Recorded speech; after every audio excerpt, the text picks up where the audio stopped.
కొందరు ఎంత కష్టపడ్డా కూడా సెలబ్రిటీ కాలేరు, కానీ కొందరు మాత్రం ఏ రిస్క్ తీసుకోకుండానే స్టార్ అయిపోతారు. ఇక వాళ్ళ పేరు దేశం అంతా మాట్లాడుకుంటుంది. ఇక ఇట్లనే అయ్యింది ఓ బయటి దేశపు ఆమె కథ కూడా. రాహుల్ గాంధీ సార్ పుణ్యమా అని ఆమె పేరు మన దిక్కు మారు మోగుతుంది. మరి ఆమె ఎవళ్ళు, రాహుల్ గాంధీ సారు ఎందుకు ఆమె పేరు వలికిండో చూద్దాం పారి. హర్యానా ఓట్ల చోరీ ముచ్చట ఎంత గమ్మతుందో చూడురే. మొన్న రాహుల్ గాంధీ సారు లక్షల ఓట్ల చోరీ జరిగింది, అంత గోలుమాలు చేసిరని దుమ్మెత్తి పోసిన ముచ్చట ఎరుకున్నది కదా. అవొక జోలి చెప్పుకుంటా ఏ కోనే అని దొంగ ఓట్లకు కారణమైన ఫోటోను ముంగట వేసుకుండు.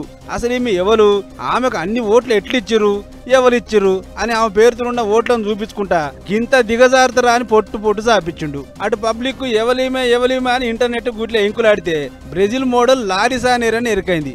అంతే, చాలా మంది ఆమెకు ఫోన్లు మెసేజ్లు చేసి ఈడ గింత పంచాయతీలో నువ్వు యాడున్నావమ్మా, దీని మీద ఇంటర్వ్యూ కావాలి అని అడిగిర్రట.